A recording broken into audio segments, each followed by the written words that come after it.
Welcome to Crawlspace. I am Tim, here alone in this intro, but don't worry, Lance is joining us for the episode, as is Jennifer Amell, who works for Crawlspace Media. And this is a really fun conversation. It's not heavy. We talk about a man named Michael Packard, and he's from the Cape Cod area, and recently he ended up in a whale's mouth. That is what he told his friend and what it appeared like, and he went to the hospital. It's a whole thing. We just thought this was an interesting story, basically a story that seemed like it was destined to become folklore. So we wanted to sort of nip that in the bud and see if we could make a determination one way or another if we think what Michael claimed to have experienced was real, in our opinion. And we kind of joke around a little bit and treat it like it's a true crime case a little bit. But it is a really fascinating story and obviously a little traumatic for Mr. Michael Packard. So it's all in good fun, and he seems like a great guy. And we play some clips from Jimmy Kimmel in the episode. He has a great sense of humor and was on the Jimmy Kimmel Live show, as was his first mate and friend Josiah, who you will hear as well. All right, everyone, thanks a lot for listening. Make sure to check out our show with True Crime Obsessed and Maggie Freeling on July 31st, 2021 at the Wilbur in Boston. Tickets are still available, but they're going fast. Get them at thewilbur.com. Thanks, everybody.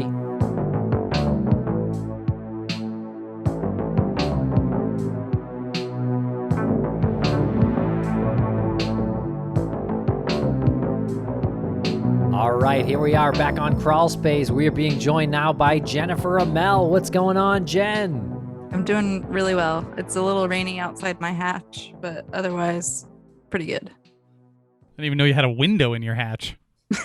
Just one. It's behind me. Yeah, so just the one that tells you what the weather is, and that's all you need. It's like, I'm looking at it right now. It's circular. It kind of looks like something that you'd find in a submarine, maybe a little bit smaller, just enough so that like two eyes can maybe look out. I am coming to you from under the sea. Oh, how appropriate. Yeah. Well, today in this episode of Crawlspace, it's a little different. We're not talking about true crime today, and we have all assembled to discuss this story that came out of Cape Cod, Provincetown, Massachusetts, on June 11th, Friday, June 11th, 2021. There was a lobster diver named Michael Packard who found himself inside the mouth of a humpback whale. Right. Okay. So this is a lobster diver. Everyone knows Cape Cod and the islands are famous for their lobsters. They're famous for cod, obviously. They're famous for their deep sea fishing. And I'm sure you encounter all sorts of sea life when you're out there. I'm sure you see whales. I'm sure that's probably pretty common to see a whale rise and dive from a distance. I'm skeptical. I'm gonna go on the skeptical side, not because I want to be the devil's advocate in this story. I just can't believe the odds of this. I don't know. Where do you guys stand on it? Well, we're going to get into it. This is serious. This is a serious episode of the show. We're going to have a conversation about this because I think this is such a departure from what we normally do. So I just want to mention it. And it's sort of a story that seems destined to become an urban legend, and we heard about it right when it happened. You know, and it's already on like random websites as, you know, oh, this guy is swallowed by a whale, which is incorrect. But let's get into it. I mean, I think the guy's got no reason to lie. He seems like more on the spectrum of the most interesting man in the world. And I am on the fence about this. I could go either way. I mean, it seems like a pretty incredible story. But the guy was on Jimmy Kimmel, and he told his story from the mouth of a replica whale mouth that they built for him on set. And he seemed to have a sense of humor about it, but I don't know. He was a little too hamming it up for the cameras. So maybe he is a kind of huckster. I don't know. Huckster. Oh, pardon him for hamming it up on live TV with a famous comedian. Yeah, I would say I would cut him a little slack on hamming it up. He could have been nervous. It could have been some nervous energy. He could have been told by the producers, "Hey, be yourself. Be your best Cape Cod, Massachusetts self. You know, really, if you have the accent, lay thick into the accent because people love that." And the the storytelling from the mouth of the humpback whale was fun.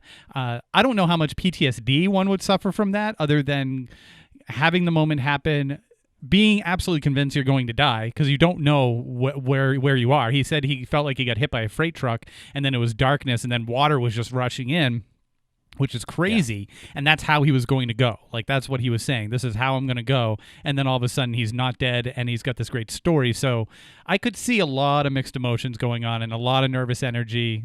You know, the guy's a deep sea lobster fisherman. And all of a sudden he's in Los Angeles, all across the country, you know, talking about this experience on Jimmy Kimmel Live. Just to set the stage, first of all, this is not your first near-death experience. You were on a plane crash with fatalities. You have been face-to-face with great white sharks. You discovered a body in the ocean. You've been through a lot of stuff. I have. And then last week, you were swallowed by a whale. I wasn't swallowed, Jimmy. I was in his mouth. Well, let's get that straight. I got a show to do, and I'm going with swallowed. You were in his mouth. Okay, you weren't swallowed. Interesting. All right, I guess there is a difference, yeah. Because if you were swallowed, you would have come out the other end, huh? He did at the end, albeit charmingly, he did plug his own business. So there is some incentive there. And so he was diving down when this happened. He said he was about 35 feet deep. He then was hit by something. He says, well, when it first happened, I like Josiah said, I was descending. I almost got to the bottom. I was at about 35 feet, and I just got hit by a freight truck. Just this bang! And then everything just went instantly dark, and I'm just moving, traveling fast through the water, and I'm like, what the heck? Did I just get eaten by a shark? And I was like, no, sharks' mouths aren't that big, and I don't feel any teeth. Oh, great, I didn't get eaten by a shark. And this is what he recalled from Cape Cod Hospital in Hyannis. He said, I could sense I was moving, and I could feel the whale squeezing with the muscles in his mouth. Yeah, that's pretty specific. I mean, it would make sense. I don't know how tall this gentleman is. I would imagine he's probably in the high 5 foot to maybe 5'11", 5'10", 5'11", something like that. So it's possible. I mean, a whale can fit, if you were to have a 10-foot item in its mouth, it could probably fit that in its mouth, but it would be tight. And there, you know, you think about that. Think about the muscles on the tongue. Like, yeah, there would be some squeezing involved. So I you know, stories checking out in my head so far. I think people sort of weighed in after the fact, and they thought it might have been a juvenile humpback whale, not a fully grown one. Why is that? Which I'm sure is still substantial and could fit a grown man in its mouth. But not to swallow. I think they're saying the esophagus of a juvenile whale is smaller naturally than an adult whale. And that's one reason it could be true that Packard wasn't swallowed by the whale. Mm-hmm. Well, I believe it's physically impossible for any, like the humpback whale to swallow, juvenile or adult. Is that what they told you? The humpback whales? That's the research I've done for this episode. You're a whaleologist now? To back up my sources, that was from Nicola Hodgkins of the Whale and Dolphin Conservation out of the UK. It is physically impossible for an adult humpback whale to swallow a human being. I don't know. Sounds like a front. Could be a front. Has it ever been scientifically tested? I would combat that with. I don't know if it's ever been tested. That might be a little dangerous. I don't know, but I'd like to volunteer Lance as the test subject. Well, I mean, so far his story checks out. Regardless of whether or not Right. the whale is capable of swallowing a human being, he wasn't swallowed. And he does say, I wasn't swallowed. It's just a much more fun headline. Yeah, it's a lot easier to say because it's a clunky headline saying, "Oh, I was in a whale's mouth." People are like, "Huh?" It's automatically just a confusing story. So yeah, it seems like he was inside the mouth of this whale for, he said 30 to 40 seconds, which, like, if you're going to make up a story, I'd be like, I was in there for 2 hours breathing through its blowhole. You knew you were aware while you're in there that you're inside the whale. Absolutely. And when you said you could feel yourself moving through the water quickly, so you could actually, it was almost like being in a submarine or something where you were feeling that motion. Yeah, a submarine or a car or On a And then- motorcycle, but with water just rushing. Did you begin to struggle and let the whale know that you were in I there? was struggling and banging and kicking and just thinking, there's no way I'm going to get out of this unless he decides to let me go. And- I'm dead. This is how Wow, I'm you going to had go. all of those thoughts. How long were you in there? I would say approximately 30 to 40 seconds. Packard did suffer some soft tissue injuries, but no broken bones or anything. And he was spit out by the whale. His friend who was on the boat, I guess, saw some commotion at the surface and said he saw Packard kind of come flying out of the water. So that's a big thing to me. So we do have an eyewitness to this event. There was his business partner, fellow fisherman, who was on the boat. And so he saw his buddy, Michael, dive down for the lobster. And he was under for I want to say a minute or something. And then he saw the whale surface and he initially thought it was a great white shark, which I had no idea there were great whites off the coast of Massachusetts. Oh, really? No. Oh, there's so many sightings. I think we just had 3 sightings in the past week over 4th of July. There was a bunch of sightings. Oh my God. Yeah. How appropriate. We're not shutting this beach down. Do you think the whale, when he swallowed or when he had the guy in his mouth, he's like, we're going to need a bigger whale? That's probably what he opened his mouth to say. And then and then Packard popped out. And then, Josiah, you tell us what you witnessed. Well, we'd done a couple of dives, and we caught a couple 100 pounds of lobsters or something like that. And he went down for a third dive. Everything was normal, and he kind of drifted away. His bubbles went away from the boat. And then I just saw a huge boil splashing, slashing all over the water. And I thought, oh, man, this is it. This is that shark attack that we're always, worried about. Then I saw whale parts. I saw, whale fluke and the whale's head. And I suddenly knew it wasn't a shark attack, but still something crazy was happening. Then Michael shot out of the water. I could see his little legs kind of flying out of the water just out of a boil, an eruption of white water. Yeah, well, we got him back on the boat, and we a friend of ours helped me lift him back on the boat, and we just first communicated with him. I pulled the boat up to him and said, what's going on? You're okay? You're okay? He said his leg was broken. He thought his leg was broken. We pulled him on the boat, and then The first thing I said was, I was in the whale's mouth. Well, it is kind of a dangerous job. I mean, if you think about it, you're obviously not in a normal element. You're underwater, under the ocean. And there's a quote here from an unnamed Cape Cod Hospital ER doctor that was reported in the New York Post. And he said that Packard reportedly ascended from a 45-foot depth in 20 to 40 seconds and didn't have evidence of barotrauma, which is, I guess, like the bends when you come up too fast. That's why you have to do it slowly, I guess, when you scuba dive and such. Yeah, the Right. pressure change, right?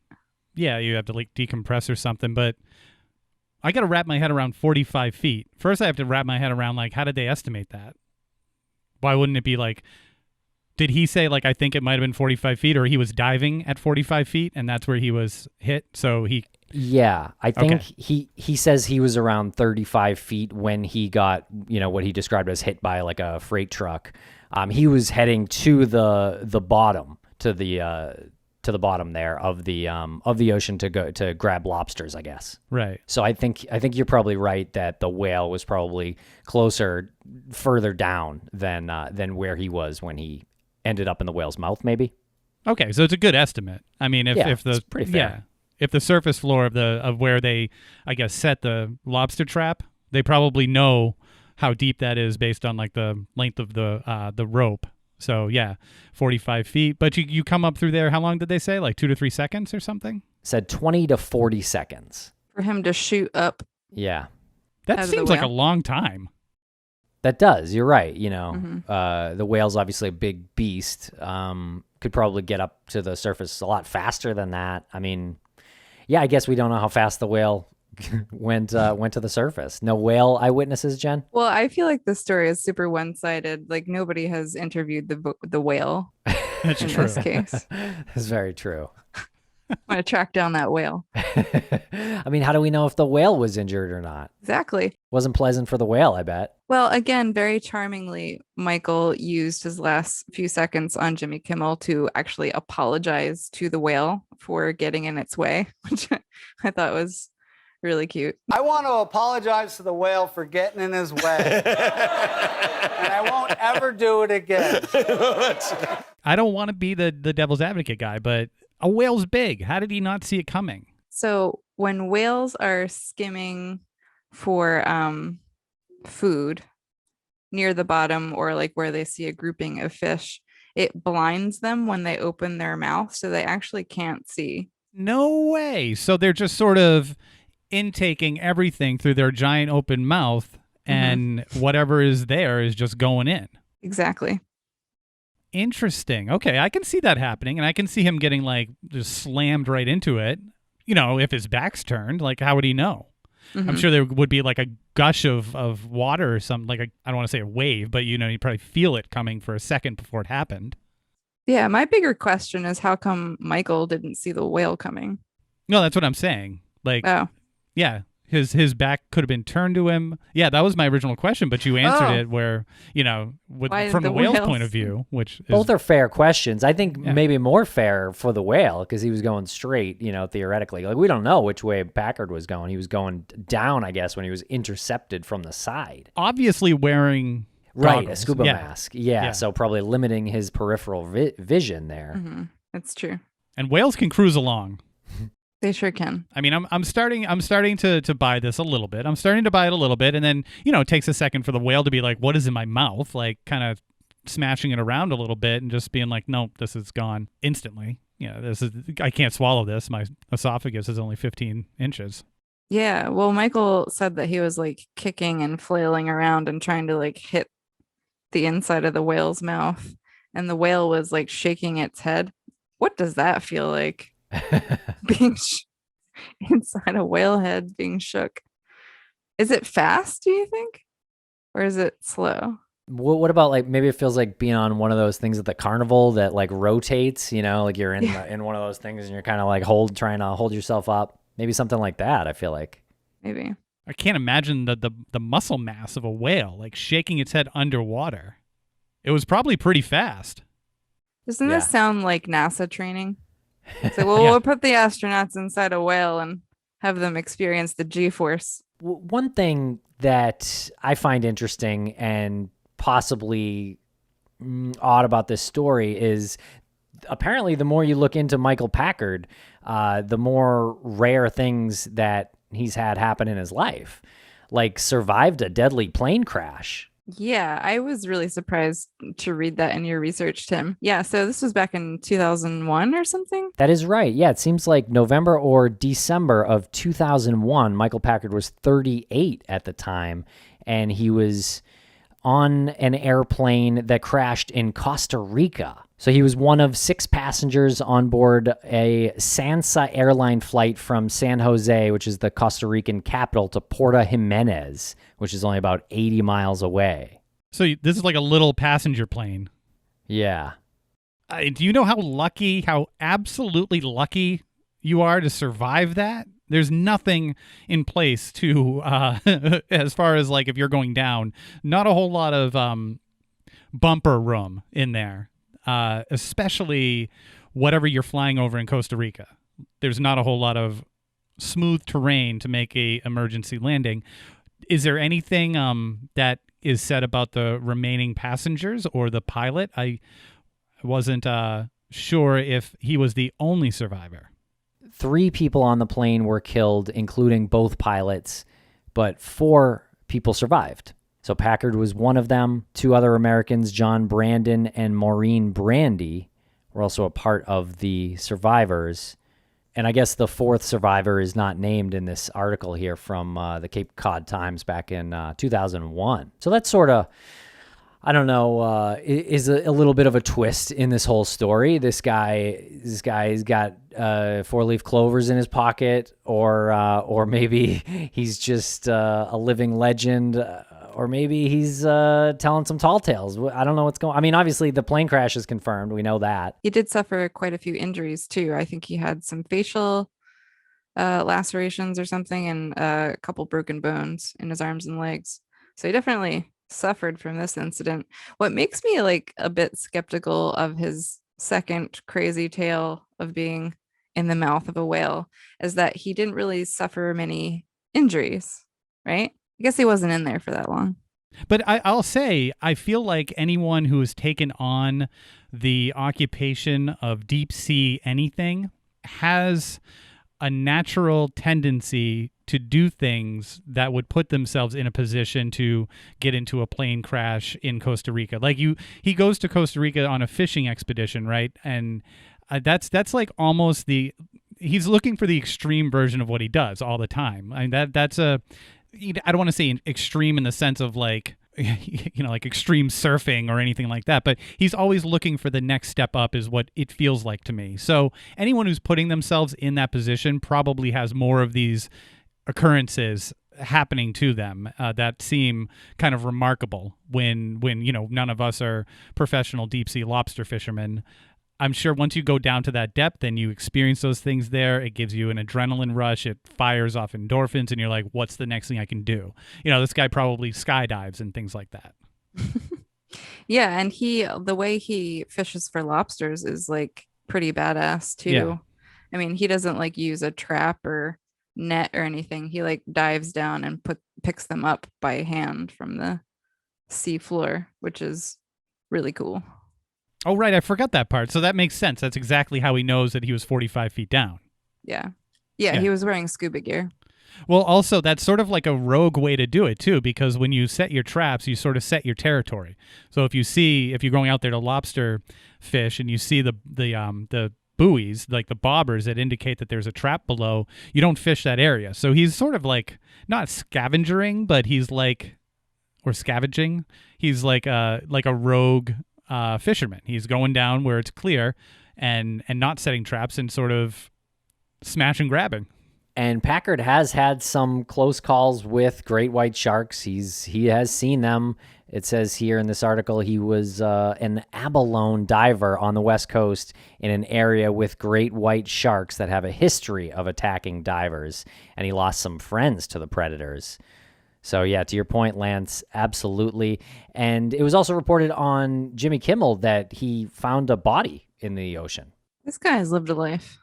Exactly. Put yourself in a position where you're going to have these things happen, and yeah, you're going to have some stories. And no, I think that's a great point that it is a dangerous job, and he's put himself in that position likely in other areas of his life, too. That's what he does regularly, diving like that.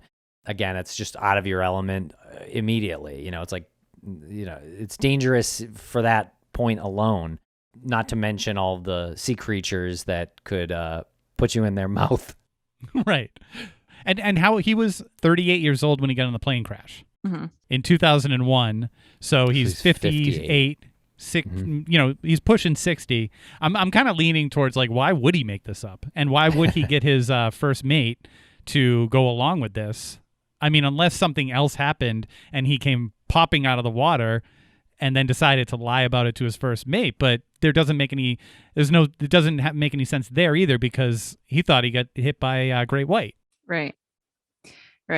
Exactly. His first mate said that like when he got Michael back on board and they were calling 911 or whatever, he placed a call to Michael's wife.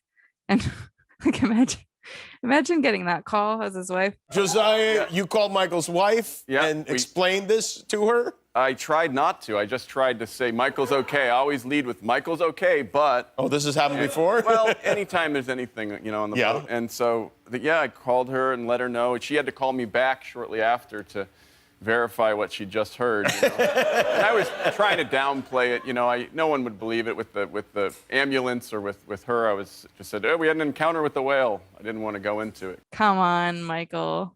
You're at the bar again, weren't you? Yeah. I was just in the mouth of a whale.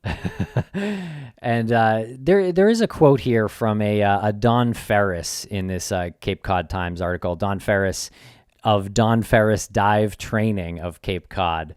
He actually says that ascending 45 feet in 20 to 40 seconds is nothing. And he says that whatever square physicists are talking that's too much, he said, don't even worry about it. He said it's very survivable coming to the surface that fast as long as you're breathing out, which is interesting. And then it's noted here in this article that Packard already had 2 perforated eardrums, I guess, from doing this kind of work. Oh. And then Ferris says he's a commercial diver, bro. He's not going to have barotrauma in his ears coming up from 40 feet. It's just not a thing. Right. Because if he's been doing it his whole life, he's already, like, it's almost like he's conditioned himself. Is that what he's trying to say? Like, it's not like just throwing some average Joe in there who's never been underwater.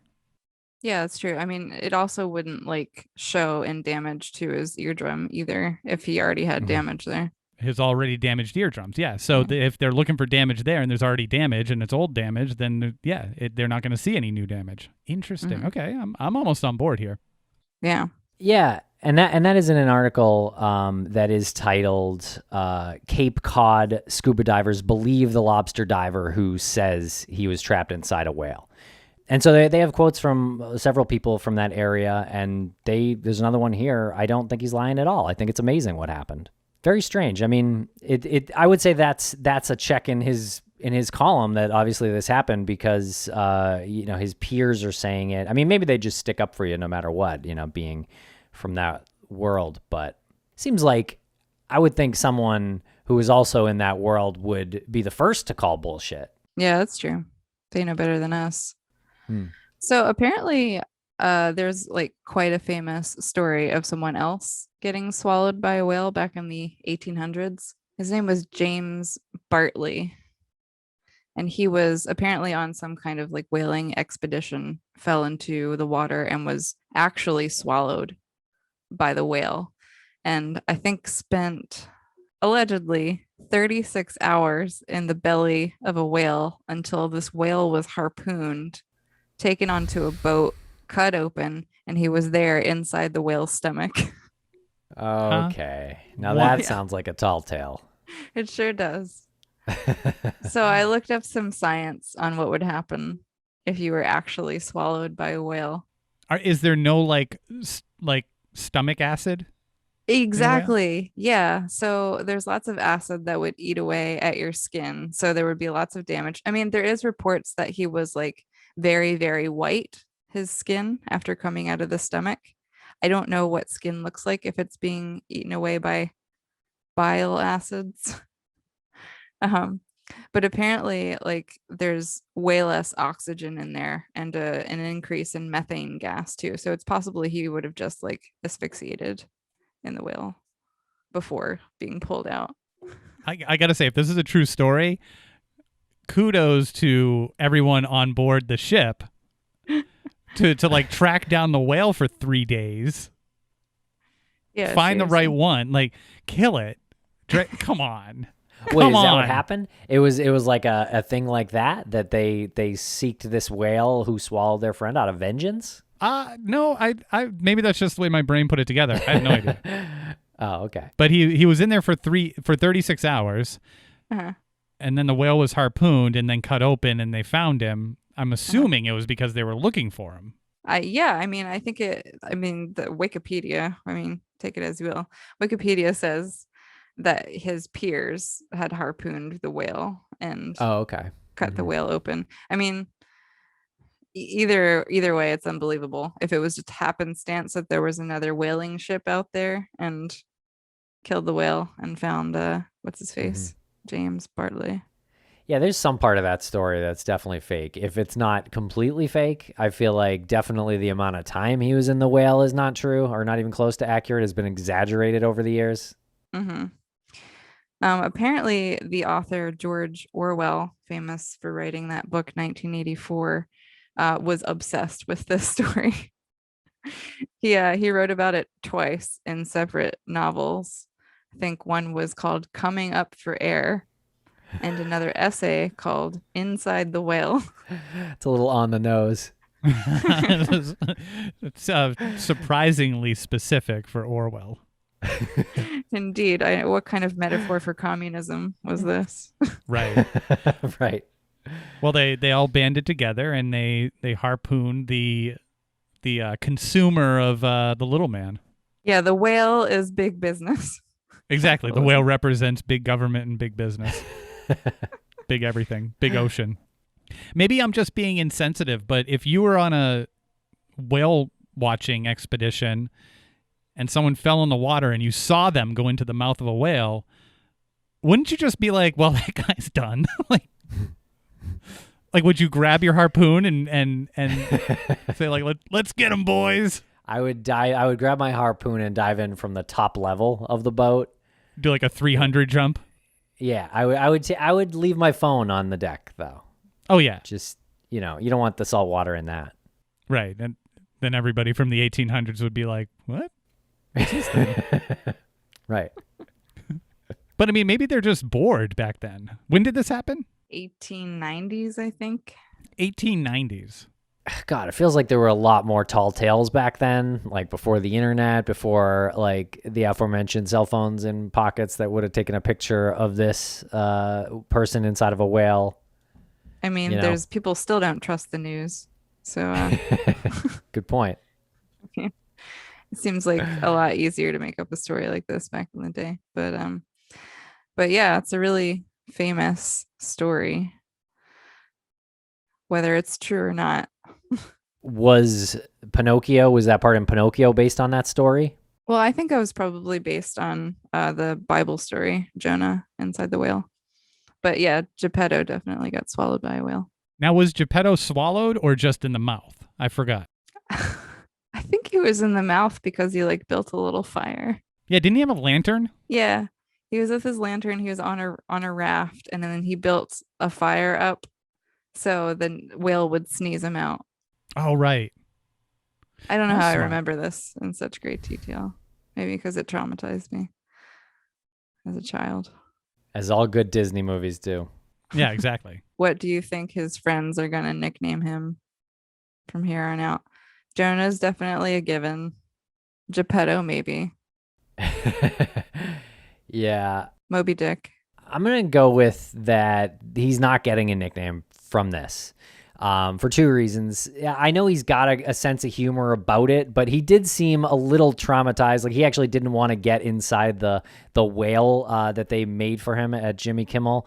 At first, he was like, I'm going back to Cape Cod. But then he's a good sport, so he got in it. I think this guy is so interesting that no nickname could actually do him justice. Just old Mike. Yeah, Packard. And he's going right back to work, or he went right back to work. Yeah, I mean, all joking aside, this is a terrible thing to happen to somebody, and I hope it seems like he has a sense of humor about it, but I just want to put it out there in case Mr. Packard listens to this. I'm sorry for your experience. It must have been awful. Really? Yeah. Yeah, you're not wrong there. I'm sure it was traumatizing. Probably not something he wants to talk about for the rest of his life. Maybe hence why he did not reply to us. We did send him an email to try to talk to him on the show about this story. But I guess after you do Jimmy Kimmel, like why do you need to do talk to Crawlspace? But What are you talking about? Maybe he just thought that the name Crawlspace was made up as like a joke. We were trolling him. Yeah, whale space. Not going in this crawl space. Yeah, maybe he's not keen on tight spaces now. From an article from National Geographic by Melissa Hobson, that's where I get the information about the possibility of a whale swallowing a human being. The individual Nicola Hodgkins of the Whale and Dolphin Conservation pretty much came to the conclusion that Packard was simply in the wrong place at the wrong time. And it actually is, while it's very rare, according to this article, it's not the first time that humans have ended up in a whale's mouth. In 2020, kayakers were caught in the mouth of a feeding humpback in California, as was a tour operator in South Africa's Port Elizabeth Harbor in 2019. So, I mean, not common, but not uncommon. And after hearing Jen describe how these things will feed, which is just open up and, take it all in, yeah, wrong place at the wrong time. I could totally see that. It's like a bulldozer, right? Yeah, I wish you could see Tim's impression of a humpback whale feeding. Yeah. More like great white to me. Yeah. Try again. But okay, I guess that's it, guys. I hope our audience enjoyed this conversation. Do you guys have anything else you'd like to mention on this this conversation about Michael Packard, the lobster diver who ended up inside a whale's mouth? Michael Packard, I hope you get free drinks at the bar for the rest of your life. I'm with you on that. I will second that motion. I will also say you shouldn't be afraid of whales. And hey, go swimming all you want. I appreciate it. I understand it. But also, you should understand that the ocean's really not your home as a human being. So you're going to encounter things that you can't see under the surface. And one of them might be a whale. All my best to him, really. I hope that he continues his career as a lobster fisherman. I was partially kidding about him being like a rogue lobster fisherman. I think the way he does it is really cool and very independent, and I hope that he continues that, and I hope he stays safe. I'm on the other side. I think it happened to him. I see no reason why this would be a lie or a tall tale. Yeah, I think I'm convinced too. All right, there you go. You've heard it here on Crawlspace. Local legend Michael Packard, true story, says us. Case closed.